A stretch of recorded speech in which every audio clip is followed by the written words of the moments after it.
أعوذ بالله من الشيطان الرجيم بسم الله الرحمن الرحيم رب اشرح لي صدري ويسر لي أمري واحلل عقدة من لساني يفقهوا قولي واجعل لي وزيرا من أهلي يا رب زدني علما يا رب زدني علما يا رب زدنی علما۔ السلام علیکم ورحمۃ اللہ وبرکاتہ۔ آپ سب کیسے ہیں؟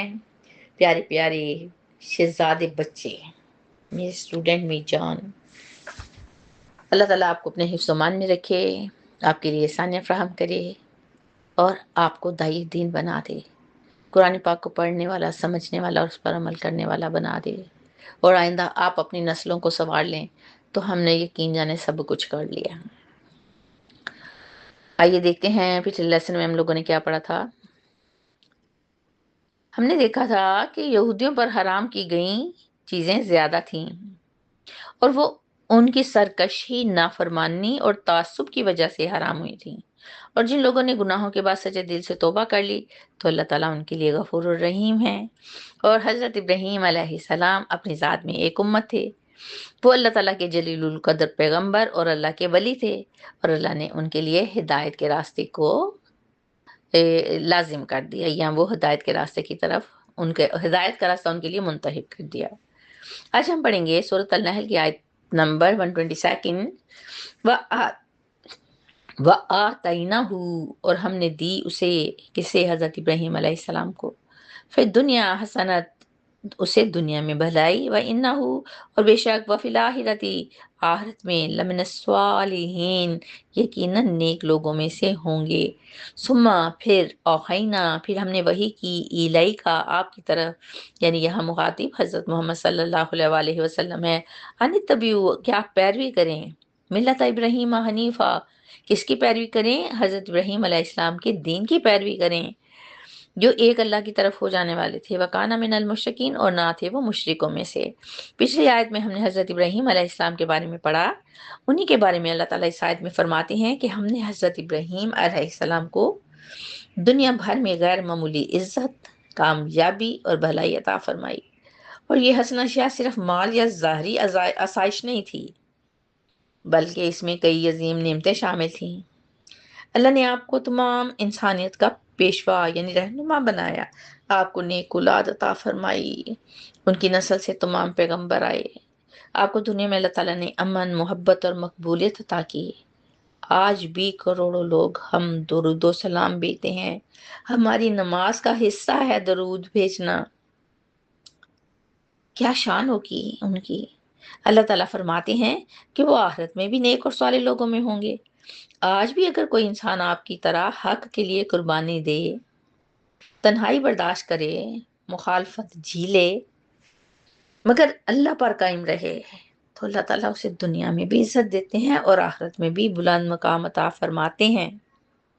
آیت نمبر 23 میں اللہ تعالیٰ فرماتے ہیں کہ جو دین حضرت ابراہیم علیہ السلام کو عطا فرمایا گیا، وہی دین حضرت محمد صلی اللہ علیہ وسلم کو عطا کیا گیا۔ وہ کوئی نیا اور الگ دین نہیں تھا، بلکہ وہی اصل دین تھا جو حضرت ابراہیم علیہ السلام لے کر آئے تھے۔ یعنی اسلام کی بنیاد ہمیشہ سے توحید اور اخلاص اور صرف اللہ کی بندگی رہی ہے نا۔ تمام نبیوں نے یہی میسج دیا، اور پھر اللہ تعالیٰ آپ سے فرماتے ہیں کہ آپ بھی اسی راستے کو اختیار کریں۔ گویا حضرت ابراہیم علیہ السلام کا راستہ ہی وہ معیار ٹھہرا جسے اللہ تعالیٰ نے ہمیشہ ہمیشہ کے لیے پسند فرمایا، اور آپ صلی اللہ علیہ وسلم کو پیروی کرنے کا حکم دیا۔ ملت ابراہیمی سے مراد چند باتیں نہیں ہیں، بلکہ ایک مکمل طرز زندگی ہے۔ سب سے اہم بات یہ ہے کہ وہ ہر غلط راستے سے ہٹ کر مکمل یکسوئی کے ساتھ اللہ کی طرف رجوع ہونے والے تھے، اور جو مشکلوں سے نہیں تھے۔ یہ بات کہہ کر مکہ کے لوگوں کو سمجھانا مقصود تھا کہ وہ اللہ کے ساتھ کسی کو شریک نہیں ٹھہراتے تھے۔ سورۃ النحل کی آیت نمبر 124 پڑھتے ہیں، انما، جو، للسبت، بلا شبہ بنا ہے گا ہفتے کے دن کو، قابل تعظیم، علی الذین، ان لوگوں پر، اختلافوا فیہ، جنہوں نے اختلاف کیا تھا اس میں، یعنی کہ ہفتے کے اہمیت کے دن کے بارے میں۔ وَإِنَّ رَبَّكَ، اور بے شک تیرا رب، لَيَحْكُمُ، ضرور فیصلہ فرمائے گا، بَيْنَهُمْ، ان کے درمیان، یوم القیامت، قیامت کے دن، فِيمَا كَانُوا فِيهِ يَخْتَلِفُونَ، اس کا جو تھے، جس میں، یعنی کہ ان باتوں کے بارے میں جس میں وہ اختلاف کیا کرتے تھے۔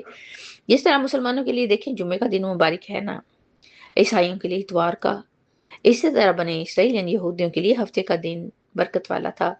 اس آیت میں سبت یعنی ہفتے کے دن کی حرمت اور اس کے خاص احکامات کا ذکر ہوا ہے۔ دیکھیں، اصل دین نے ابراہیمی میں ایسا کوئی خاص دن مقرر نہیں کیا گیا تھا کہ اس میں دنیا کے کام چھوڑ دیے جائیں۔ حضرت ابراہیم علیہ السلام کا دین سادہ، فطری اور خالص توحید پر قائم تھا، لیکن بعد میں بنی اسرائیل میں دین میں اختلافات اور ہٹ درمی اور نافرمانی شروع کر دی، یعنی کہ حضرت ابراہیم علیہ السلام کا دین بالکل فطری تھا۔ یہ ہٹ درمی کس نے دکھائی؟ یہودیوں نے۔ بنی اسرائیل کو حکم تھا کہ وہ ہفتے کے دن کی تعظیم کریں، لیکن نافرمانی کی وجہ سے ان پر بطور آزمائش اور سزا بعض احکامات نافذ کر دیے گئے، جس میں سبت کا قانون بھی شامل تھا۔ اور دوسرے، جب مشرکین نے شریعت کا معاملہ اٹھایا تھا تو انہوں نے یہ اعتراض بھی کیا تھا کہ آپ نے بنی اسرائیل کے سبت یعنی ہفتے کے دن کو تقدس کو ختم کر دیا۔ کس پر اعتراض کیا تھا؟ یہودیوں نے آپ صلی اللہ علیہ وآلہ وسلم کو کہا تھا کہ آپ نے ہفتے کی حرمت کو ختم کر دیا ہے۔ دیکھیں، پہلی بات تو یہ ہے کہ سبت کا حکم حضرت ابراہیم علیہ السلام کی شریعت سے تھا ہی نہیں۔ سبت کا قانون صرف یہودیوں کے لیے تھا، کیونکہ یہ بات مکہ والوں کو خود معلوم تھی۔ سبت وغیرہ کی پابندی حضرت ابراہیم علیہ السلام اور ان کے پیروکاروں کو بالکل معلوم بھی نہیں تھی، اس لیے قرآن نے صرف اتنا کہنا کافی سمجھا کہ سبت کا ابتدائی دور یعنی عہد ابراہیم سے کوئی تعلق نہیں تھا۔ سبت کی پابندیاں یہودیوں پر ان کی شرارتوں اور قانون کے خلاف ورزیوں پر لگائی گئی تھی۔